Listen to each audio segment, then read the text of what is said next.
Bueno, el primer par craneal, que es el olfativo,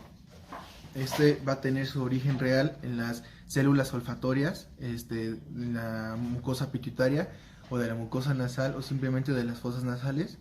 donde todas estas fibras van a formar manojos, un solo tallo, distribuyéndose hacia el agujero de salida que va a ser en los agujeros de la lámina cribosa del etmoides, que es esta donde se verde, en donde al pasar por esos agujeros va a pasar por la dura madre, aracnoides y pía madre, que le van a proporcionar neurilema a estas fibras, ya que estas fibras son neuronas y de hecho son neuronas bipolares. Bueno, una vez pasando por el agujero de salida, van a dirigirse hacia el origen aparente, que es en la cara inferior del bulbo olfatorio, que sería en esta parte, ubicado en el surco olfatorio lateral al giro recto del cerebro, en donde van a hacer sinapsis y van a distribuirse hacia las áreas olfatorias, en donde su función van a ser los sentidos del olfato, el poder reconocer un olor del otro y poder recordarlo. Bueno, y luego el segundo par craneal, que es el óptico. Este nervio va a tener su origen real en las células ganglionares de la retina, en donde va a tener, bueno, más o menos por acá, en donde sus fibras se convergen hacia la papila óptica, penetrando la esclerótica y la coroides, en donde el nervio formado por los axones ganglionares se extenderá hacia el agujero óptico, que es el agujero de salida, en donde llegará hacia el origen aparente, que es en el ángulo anteroexterno del quiasma óptico, encontrándose los tractos ópticos en el tronco encefálico. Su función va a ser pues la vista. Luego el tercer par craneal, que es el motor ocular común u oculomotor, ya se va a encontrar en la parte del mesencéfalo, como antes mencioné. Va a tener su origen real en la sustancia gris, que es esta, la sustancia gris que rodea el acueducto del cilio, a nivel de los tubérculos cuadrigéminos superiores, que son estos, en el cual se va a encontrar dos núcleos, anterior y posterior, los cuales se extenderán sus raíces, se extenderán hacia el origen aparente, hacia el borde interno de los pedúnculos cerebrales, en donde se extenderá, bueno, formará el nervio, se extenderá para llegar hacia la hendidura esfenoidal y pasar por el anillo de Zinc y dividirse en dos ramas, superior e inferior.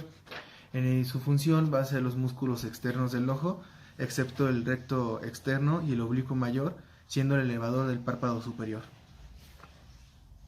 Luego el cuarto par craneal, que es el patético troclear, que también se va a encontrar en el mesencéfalo. Va a tener su origen real en estos dos núcleos, en los cuales estos núcleos se van a encontrar en la sustancia gris del acueducto de Silvio, por debajo y atrás del núcleo de tercer par craneal, en donde estos núcleos van a tener fibras que se extenderán hacia la línea media, que será aquí, donde va a ser su origen aparente, a los lados del frenillo de la válvula de Bunsen, en donde se formará el nervio y se extenderá hacia la hendidura esfenoidal, que va a ser el agujero de salida, y su función va a ser en el músculo oblicuo mayor. Luego el quinto par craneal, que ya había hecho un video sobre esto, pero bueno, solo voy a mencionarlo muy superficial. En el quinto par craneal, que como sabemos es el nervio trigémino, es un nervio mixto, formado por fibras sensitivas y fibras motoras,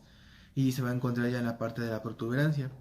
Bueno, este nervio va a tener su origen en el ganglio, bueno, sus fibras sensitivas en el ganglio de Gasser, que es, la luz, en el ganglio de Gasser, en el ganglio de Gasser, en el cual van a formar la raíz sensitiva, que se va a encontrar en esta parte, en la cual va a penetrar en la protuberancia anular en su borde anterior interno, siendo su origen aparente. Este ganglio va a tener una forma semilunar, ubicado en la fosa de Gasser, va a tener un borde postero interno donde nace la raíz sensitiva y un borde anterior externo donde nacen las tres ramas del trigémino, el oftálmico, que va a tener su agujero de salida en la hendidura esfenoidal, el nervio del maxilar superior, que va a tener su agujero de salida en el agujero redondo mayor, y el nervio del maxilar inferior, que tiene su agujero de salida en el agujero oval. Y sus fibras motoras van a tener origen en los núcleos masticadores, en el cual uno principal y otro accesorio, cada uno formando raíces para formar la raíz motora, que sería en este puntito. Sus funciones van a ser de acuerdo hacia las ramas, el oftálmico hacia la órbita, fosas nasales y piel de la cara, maxilar superior hacia 2/3 anteriores de la lengua, dientes, piel de la cara y cavidad bucal, y el maxilar inferior hacia los músculos de la masticación. Luego el sexto par craneal, que es el motor ocular externo o abducens, el cual también se va a encontrar en la protuberancia. Este nervio va a tener su origen real por dos núcleos, uno principal y otro accesorio, el cual el principal se va a encontrar en la eminencia teres o eminencia redonda y el accesorio por delante del principal, que bueno, aquí se ve el principal, los cuales van a tener sus raíces que se extenderán hacia el origen aparente en el surco bulboprotuberancial, por arriba de las pirámides anteriores, en donde se extenderán para su agujero de salida, que va a ser la hendidura esfenoidal, en donde su función va a ser hacia el músculo recto externo del ojo. Bueno, y luego el séptimo par craneal, que es el facial e intermedio de Whisper, el cual va a ser un nervio mixto, formado por fibras sensitivas y fibras motoras. Va a tener su origen real por la raíz motora originaria en el núcleo facial, que es en el cual va a estar ubicado entre los haces del del núcleo del trigémino, que es y por detrás de la oliva superior, en donde sus fibras se extenderán hacia atrás, doblándose en el núcleo principal, en el piso del cuarto ventrículo, donde se van a extender hacia el origen aparente, que va a ser en el surco bulboprotuberancial, en donde la raíz sensitiva, acá, va a tener origen en el ganglio geniculado, que es lo de verdecito, ubicado en la curvatura del facial, acá, en donde las fibras sensitivas se van a juntar con las fibras motoras, formando el intermediario de Whisper, que es el azulito, en donde se van a extender hacia el conducto auditivo interno, que es el agujero de salida, y en el acueducto de falopio, que es el envolvamiento de este nervio. Bueno, su función va a ser parasimpática hacia la glándula sublingual, la glándula lagrimal, submaxilar y sublingual, motora hacia los músculos de la expresión facial y sensitiva hacia el gusto y 2/3 anteriores de la lengua. Luego el octavo par craneal, que es el auditivo o vestíbulo coclear, o también conocido como estetoacústico. Este nervio va a tener su origen real en ganglios periféricos, los cuales van a tener nervios. El nervio coclear va a estar ubicado en el ganglio corti, que es de azulito, no sé si se alcance a ver. Y el nervio coclear, vestibular, perdón, en el ganglio scarpa, que es de rojo, en los cuales se van a extender sus fibras y juntándose en el conducto auditivo, que es el agujero de salida, dirigiéndose hacia el al origen aparente, perdón, en el surco bulboprotuberancial, que es en esta parte, donde van a terminar en los núcleos del piso del cuarto ventrículo, que es aquí, en donde su función va a ser vestibular en el equilibrio y coclear en la audición. Bueno, el noveno par craneal, que es el glosofaringio, ya se va a encontrar en la protuberancia, va a ser un nervio mixto con fibras sensitivas y fibras motoras. Su origen real van a ser por las raíces sensitivas, que tienen origen en dos ganglios, los ganglios Anders Ehrerinder, en el cual van a tener prolongaciones periféricas, van a tener células con prolongaciones periféricas y centrales, formando el tronco del glosofaringio, que es esta parte, en el cual van a terminar en el núcleo del haz solitario, que va a ser de azul. Luego sus fibras motoras van a tener origen en el núcleo ambiguo, que es de rojito, en el cual van a tener fibras doblándose bruscamente, que se ve aquí, juntándose con el tronco del glosofaringio, en donde se dirigirán hacia el origen aparente, que es en la parte superior del surco colateral posterior del bulbo. Aquí se va a encontrar, en donde va a distribuirse hacia el origen de salida, que va a ser en el agujero rasgado posterior,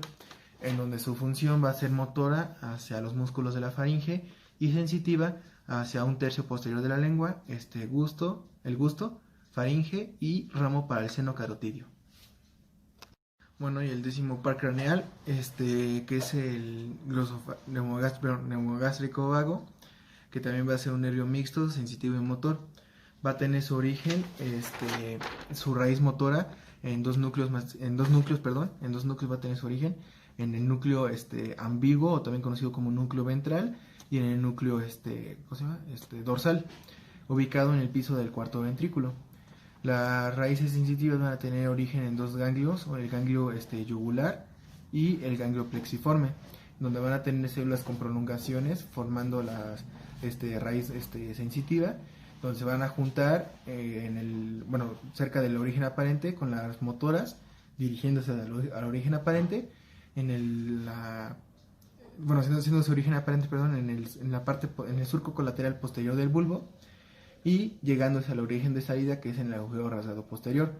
en donde van a encontrarse un hemogástrico izquierdo y derecho, en el cual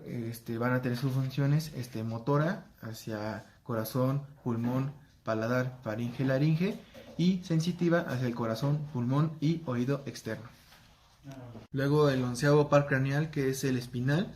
Va a tener su origen real por dos raíces, una medular y otra vulvar, las cuales se van a juntar en el surco, en el origen aparente, perdón, siguiendo en la médula cervical, en donde va a tener su origen aparente en el surco colateral posterior del bulbo, donde se van a juntar la raíz medular y vulvar, en donde van a llegar hacia el agujero occipital para pasar por este agujero y formar al nervio, en donde se dirigirá hacia el agujero de salida, que es el agujero rasgado posterior, dividiéndose en una rama interna y una rama externa. La rama interna quedará quedará colocado por el ganglio plexiforme, que sería en donde va a tener su función hacia la rama interna, hacia el paladar, faringe, laringe, y hacia la externa en el músculo esternocleidomastoideo y el trapecio. Y por último, el 12º par craneal, que es el hipogloso. Va a tener su origen real por dos núcleos, uno principal y otro accesorio, los cuales van a estar formados por masa, por columna de sustancia gris, los cuales van a tener sus fibras que se extenderán hacia adelante, llegando hacia el origen aparente, que va a ser en el surco preolivar, aquí, en el surco preolivar, en donde se van a dirigir, hacia el agujero de salida, en el agujero condíleo anterior, distribuyéndose hacia los bordes de la lengua, en donde su función va a ser motora hacia los músculos de la lengua y algunos músculos supra e infraoideos. Y eso sería todo por los 12 pares craneales. Gracias.